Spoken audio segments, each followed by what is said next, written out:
Hello, hello. So it's Linda, and I do have some updates I just wanted to put on this channel. A lot of updates. So, just a side note, I'm trying out this new lip color. This is a self starter from Maybelline. Um, I don't know if I like it. I think it's a little bit too orange for me, but I'm gonna keep it on. It actually stays on really well. So yeah, some updates. I guess like three updates that are kind of related, kind of not. Um, so I guess the first one is that I might have gotten a job, but I haven't received an offer or signed an offer letter yet. So it's not official yet. And honestly, sometimes it's not official until you actually get that paycheck in the bank. But I have really good news that I am in the stage of background checks. I got a verbal offer from actually a kind of passion project job for myself. So I'm going to be working at a nonprofit, doing doing a cause that I care about with like sustainability and stuff. I'm not the best at conservation myself, but it's something I want to improve on and something I do care about. So being able to do something in that field, I think it means a lot to me. It's definitely not going to be a pay that's as high as my last job. I think it's more a foot in the door and still enough for me to, after doing my calculations, um, where I did my retirement calculations in my previous video, it's enough for me to continue to pay all my expenses that I need. And so, yeah, I'm really excited about this job. It's kind of a foot in the door. Uh, I'm gonna be a cybersecurity specialist with them. So I have some experience with cybersecurity in the past and worked with cybersecurity teams. Although my background is more like data and data engineering. And yeah, I think it went really well. Well, I mean, they offered me a verbal offer. Um, I went in person for the first interview, and it was actually my first in person interview in 5 years because of everything being remote and stuff. And the my future boss that was interviewing me was saying, okay, next steps is that you're going to, if we continue to move forward, the next steps would be you would interview with two more of your potential future teammates. And at the end of the interview, I also mentioned to him, I said, I know I might not know a lot or everything about cybersecurity, but I'm willing to learn and I'm excited to learn more about this field and more about the team. And he assured me, he said, it's okay, we're looking for someone who's good at communicating between teams and communicating the changes in policies and etc. And we'll be able to guide you along with the more technical cybersecurity stuff. So I'm really excited about that part and that I could learn more. And so I went home that night and sent a thank you email, of course, to the interviewer and the recruiter that set up the interview. And the very next day, the recruiter gave me a call and said, actually, we want to offer you a position. So I was shocked that they wanted to offer me a position right away, and I didn't have to go through a second or third or even 10th interview. And so that means so much to me after just like this is the second time I've gotten laid off. And I did tell them, I was affected by kind of the government layoffs too. And they totally understood that as well. And this is also a position they've been hiring for since last year. So they've been really picky about who they're letting in. And so, yeah, this is just more extra validation that the first time I got laid off and how it took me a year to find to get an actual offer from a full paying job. And sometimes it would take me to 10 interview rounds, just ridiculous, and just like ridiculous hoops you have to go through. It's just more confirmation and validation that, like, sometimes it is really, really about luck. And this time I got really, I got lucky as well, but I was able to show my worth and my value, and I will continue to do so. But yeah, it was another, like, I feel like whatever happens, I in the future, it's just like a real big boost I need at this time. And this time I didn't have to wait a whole year to get an offer. And technically, that was kind of my second offer I've gotten. So, in my past video, I was like explaining that I'm trying not to be desperate, just applying to every single thing I see. I've already ran into scam recruiters, and I want to be more selective myself, especially because I have savings to tide me over. And then, but I did get a offer from actually an old team that I was contracted with. So, for those who know the government consulting world, I was actually a subcontractor for the prime contract that was hired by a government agency. So, they were the ones that actually shut down and cascaded into me getting laid off, ironically.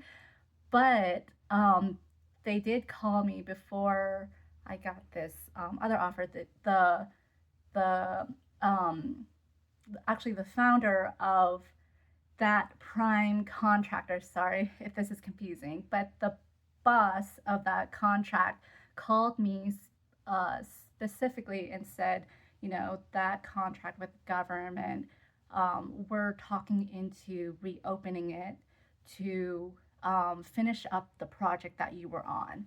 And we'd like to, so he called me, he said, he asked, we'd like to ask if you would be interested in joining on our team, but this would be part time and this would be temporary as we close the project. And so at first, I wasn't interviewing with anybody. I didn't have any interviews set up. And I liked that team that I worked with. I thought they were really cool people. And I was thinking, well, like maybe I'll do part time with them and make some money doing something that I enjoy. So I ended up first going through saying yes, and they said we're going to work out some things to make sure that that position can be open. And then I got an interview with this nonprofit, and then that went really fast. So I actually ended up, after getting the verbal job offer from the nonprofit, which is a full time position in cybersecurity, I ended up contacting the boss of the part time position and told them that thank you so much for. I really appreciate you reaching out to me, but I'm gonna have to withdraw. I got a full time offer, and they were really understanding, and they said, congrats on the full time offer. So hopefully, no hard feelings there. I think I did the right thing. You know, nothing's in writing, yeah, of course, but I did the right thing, informing the other parties as soon as possible what was going on, even though I don't have a written offer yet. But I still think it was the right thing to do. And again, like, I'm not desperate for a position right now. I'm still in a very fortunate position. So, yeah, that's like the job update. I'm waiting to hear from them on getting the written offer. They're working through the background checks and contacting my references. So I gave them a reference to like my boss at Google in the past, and my boss and a teammate at my previous company as well. And they were really helpful. And that's another thing I'm super, super, super grateful of. When I reached out to them to ask if they could be references, they were more than helpful, and they were ecstatic to hear that I'm moving forward in the process of getting hired by this company, and they would help in any way. So really, really thankful to my previous bosses and managers, and also teammates that helped out for that. So yeah, that's kind of like on the job front. Crossing fingers it all goes well so I could sign that offer soon. And that same week, a lot of things happened. That same week, I got married actually. So I got officially married. And so a lot of things happening. I've been so busy, and I'm still going to be busy this month because I have a lot of family visiting as well.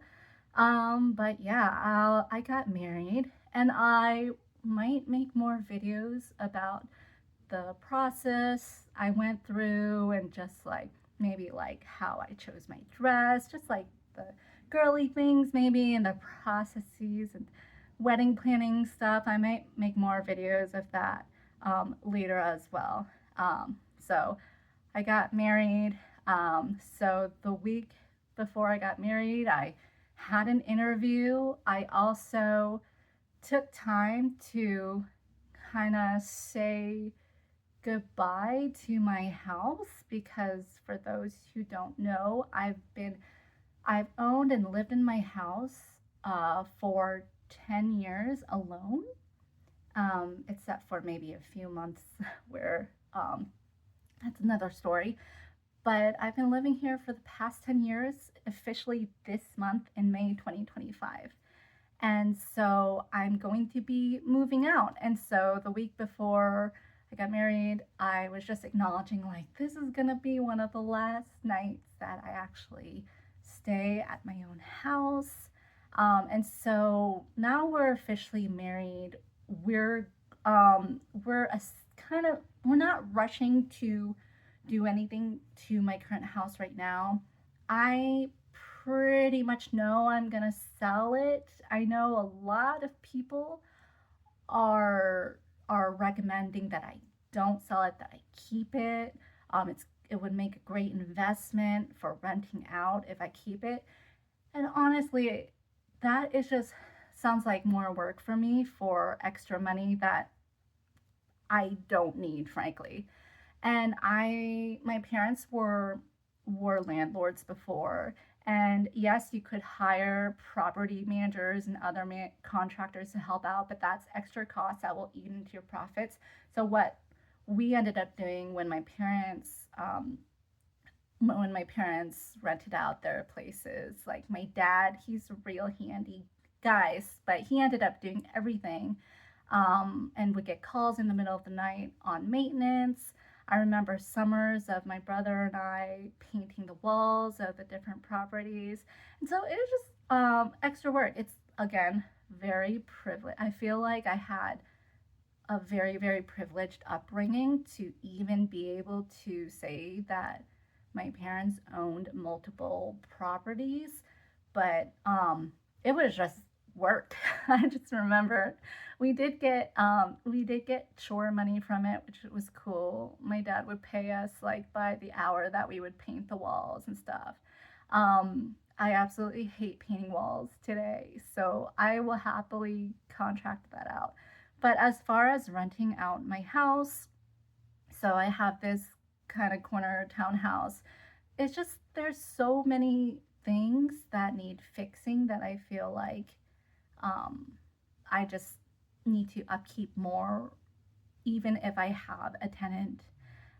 So I'm definitely leaning towards selling it. So this year, hopefully, we can sell my house depending on the market. And yeah, so I'm in the process of kind of like slowly, slowly moving out. I- I'm definitely taking my time because I've been so busy. But the good thing about moving in with my husband is he's lived alone in his own townhouse, and he has for yeah, before we met, and he has all the furniture, everything. So I feel like I'm going to be donating a lot of stuff. I'm probably first going to list things maybe on Facebook Marketplace. Maybe I'll have like a yard sale, and I'll probably end up donating a ton of stuff to like Habitat for Humanity or something. But like, our beds, even my desk, my work desk, maybe not couches.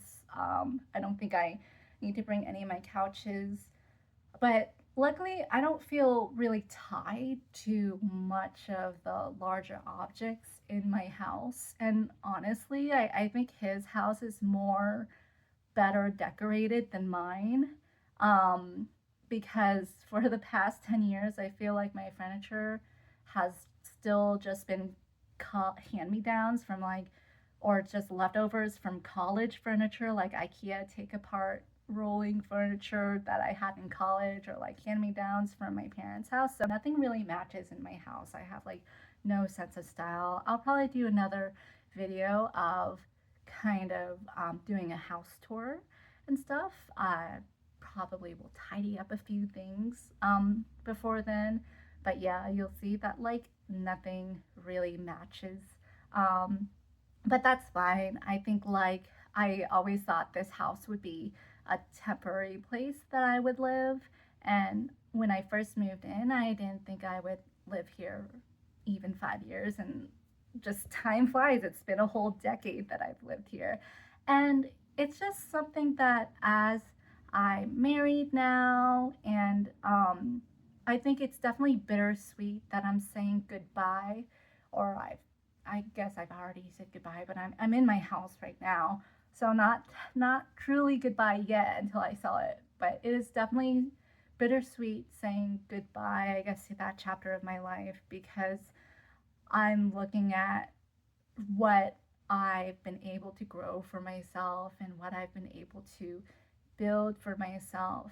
And I just feel very, very grateful, and just yeah, I'm gonna miss this house for sure. A decade from living alone, just coming up with my own down payment and everything, paying the expenses myself, through like 2 layoffs and still being able to keep this house, is it's not an easy feat.